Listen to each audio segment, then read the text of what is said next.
Hello, my name is Paul Marchbanks, and this is Digging in the Dirt, with the first entry in a series entitled The Redemptively Grotesque. In the next few minutes, I'll talk about a number of ways we can respond to suffering. We'll consider different types of stories birthed from tragedy, and we'll conclude by considering how actor-turned-director Sarah Polley used the film Women Talking to revisit her own trauma as well as that of a group of Mennonite women in Bolivia. There's a few ways we can respond to distressing events and situations. We can pivot away and hightail it, trying to remove our mind as far as possible from what bothers us. We might even succeed. Some of us are quite adept at erasing thoughts about uncomfortable things. One such individual, upset about the latest natural disaster, stops checking their news feed for a few days and exits any casual conversations touching on the catastrophe. Others, unable to achieve escape velocity, get caught in the incident's gravity well and pulled into orbit around it despite their discomfort. One, whose job requires familiarity with the daily news cycle, sees the headlines but avoids clicking and tries thinking about other things when the subject comes up at home or work. Alternatively, we can orient ourselves towards that which disturbs us while maintaining our distance.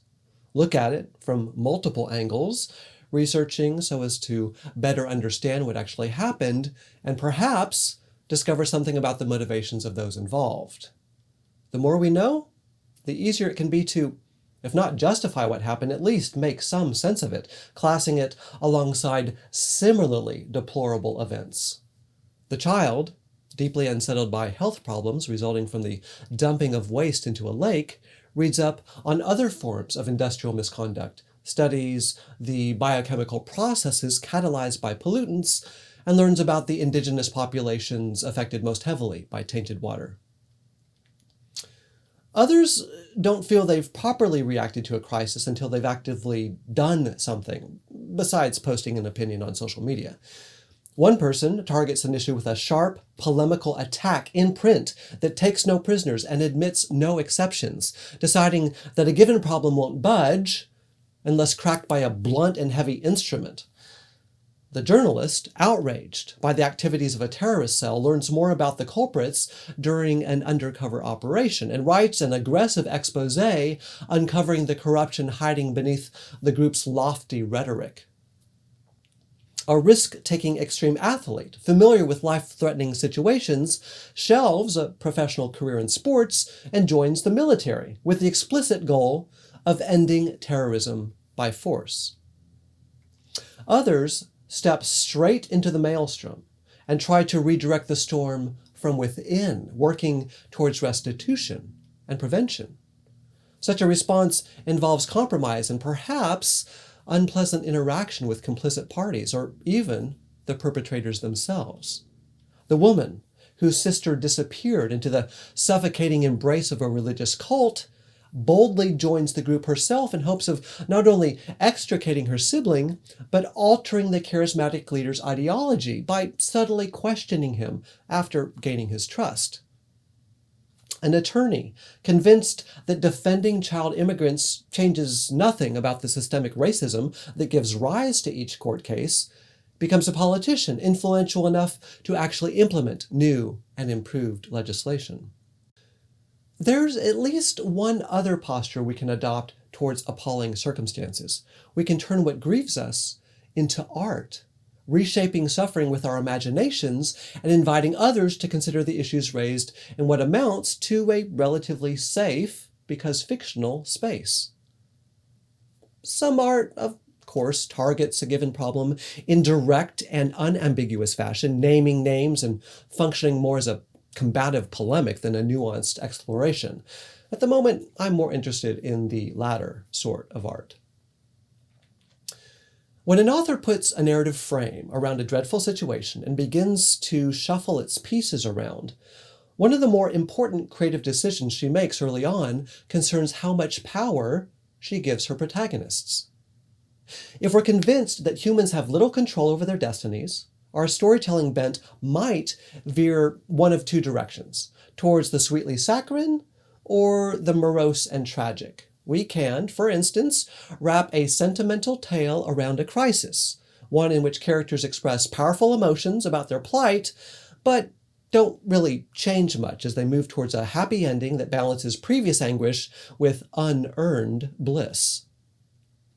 Children's stories for toddlers, some rom-coms, and most of those Hallmark specials my girls like watching during holidays with the in-laws would fit this bill.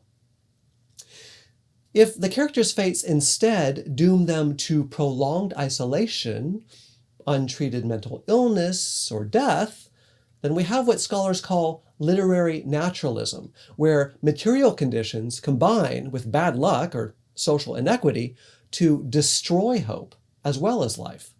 Many of us encountered this response to misfortune in grade school through Jack London's short story To Build a Fire, or perhaps Stephen Crane's The Open Boat. And we now find it in certain horror movies or cynical survival dramas where no one survives. If the writer adopts the kind of darkly comical approach popularized by Samuel Beckett on the stage, an absurdist approach in which characters' efforts to alter their dire circumstances backfire or lead to amusing, unforeseen consequences, then you end up with something like an apocalypse played for laughs.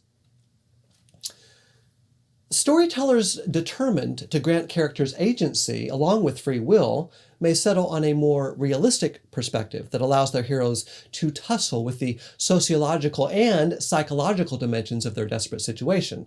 This approach, which has dominated narrative making since its rise to prominence in the mid-19th century, draws attention to the power differentials that allow some individuals and groups to exploit others, as well as whatever unconscious fears and desires may shape their behavior.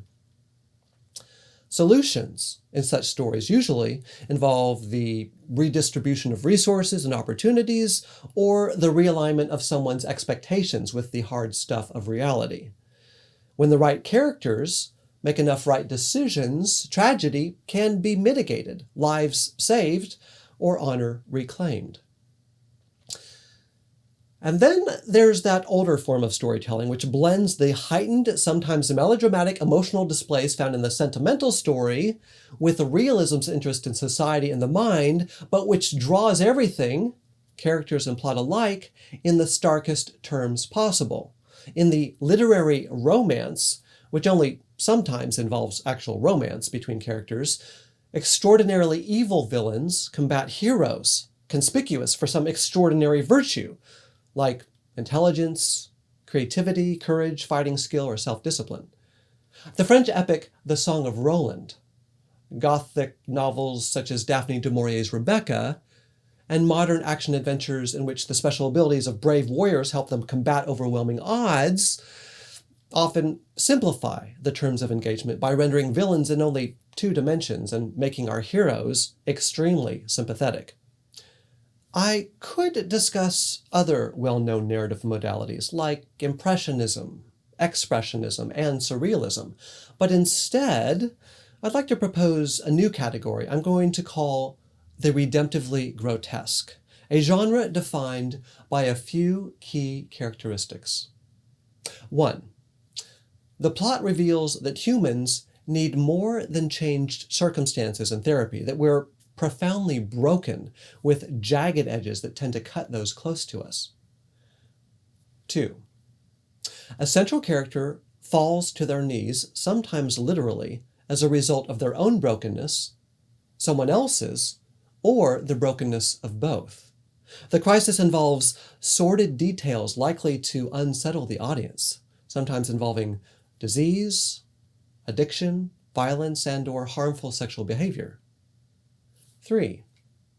This character eventually recognizes their need for outside assistance, a prospect of rescue somehow tied to the divine, whether this redemptive offer is accepted or rejected. This category would encompass novels like C.S. Lewis's Till We Have Faces and P.D. James' The Children of Men, films including Albert and Alan Hughes' The Book of Eli and Scott Derrickson's Deliver Us from Evil, and musical numbers too.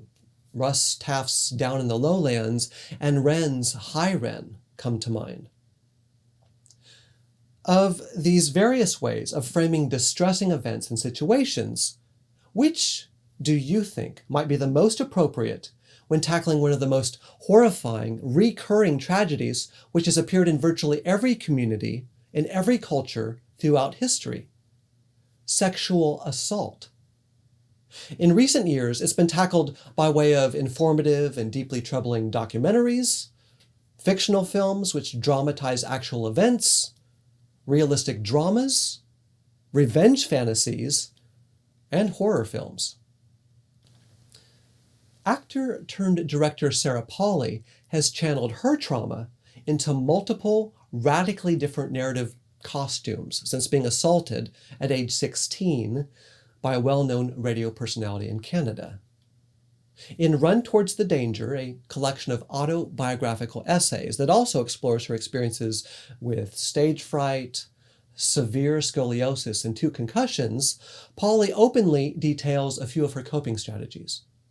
Her initial reaction to a sexual encounter in which a man 12 years her senior painfully bent her legs back behind her head and repeatedly wrapped his hands around her neck, despite her pleas that he stop, was to report the chilling details to her brother and sister, details sharpened by shock.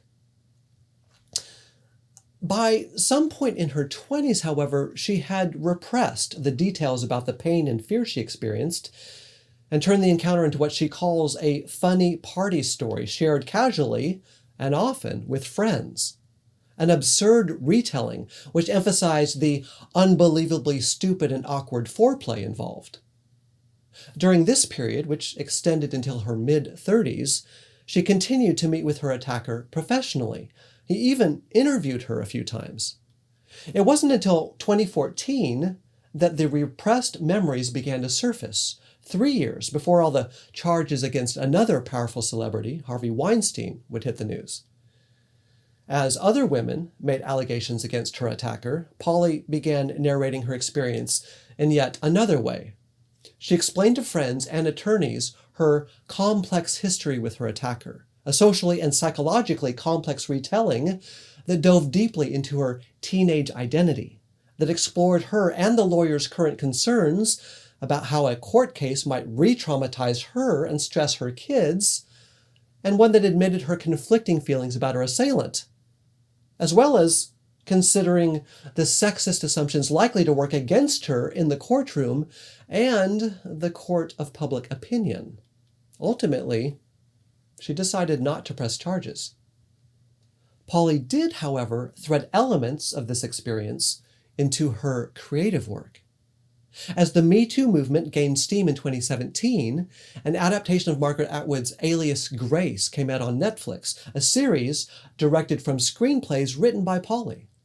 This tale considers the pervasive sexual double standards in the West that have sustained rape, disenfranchised unwed mothers, and prosecuted women who respond to male aggression with aggression of their own. Then, in late 2022, Polley directed Women Talking from her own adaptation of Miriam Toe's 2018 novel. Both the novel and film label the tale an act of female imagination. If we didn't know better, we might think this an admission that everything which follows is highly fictional and utterly divorced from reality. Unfortunately, a news story that broke in 2009 provides this fictional account with plenty of grounded raw material. 8 men from a Mennonite colony in Bolivia, one supposedly committed to not only core Christian principles but also to a life of pacifism, were accused of dosing over 100 girls and women from their community with cattle tranquilizer and then raping them. Apparently, some mixture of hypocrisy, cowardice, shame, and self-deception led the leaders of the community to attribute the women's confused complaints about their bleeding bodies to attacks from Satan and the women's own wild imaginations. Toes holds intimate knowledge about Mennonite communities, having grown up in one in Manitoba, Canada. Polley, who grew up in an atheistic household but who most definitely understands the physical and psychological repercussions of sexual assault, approaches the material from a slightly different angle. Both storytellers have a number of narrative options they could draw upon. They could paint in monochrome and create a gothic romance, configuring the criminal men and teenagers as irredeemable, inhuman monsters deserving of slaughter by their hurting and righteously angry victims. They could also weave a complex tapestry which examines the cultural insularity and power imbalance that could create an illiterate, subservient, gendered working class encouraged to regularly forgive but never ask for anything. High realism might cast the males of this township as guilty parties, but also casualties of a warped hive mind that now covers up behavior at odds with the Christian principles of love and self-sacrifice on which the community was originally founded. Alternatively, Toes and Polley could each carve naturalistic tragedies out of their material, stories in which the horror of assault spirals downwards into wanton destruction that consumes everyone involved. Or they could inscribe a redemptively grotesque version of events, one that validated the truth of the victim's suffering and the justice of their calls for reparation, or even revenge, while simultaneously affirming those pacifist principles of their faith which privilege love, forgiveness, and turning the other cheek. Such a version of events would involve a very complex dance among competing viewpoints. Would you believe me if I told you that every one of these narrative takes on the situation actually appears in some form or fashion in Polley's film, sometimes as the spine of a particular argument floated by one of the women, the guiding framework for a proposed corporate response to their predicament, or an actual plan they intend to enact? What do you think? Which type of fictional schema might be most appropriate given the tale's roots in true crimes? Also, please watch the movie. I highly recommend it. It's one of the most poignant, skillfully crafted dramas I've watched in a long time, and it won an Academy Award in 2023 for Best Adapted Screenplay. Does Polley's film appear to ultimately privilege one storytelling mode over the others? What is it trying to tell us about suffering, forgiveness, and gender relations?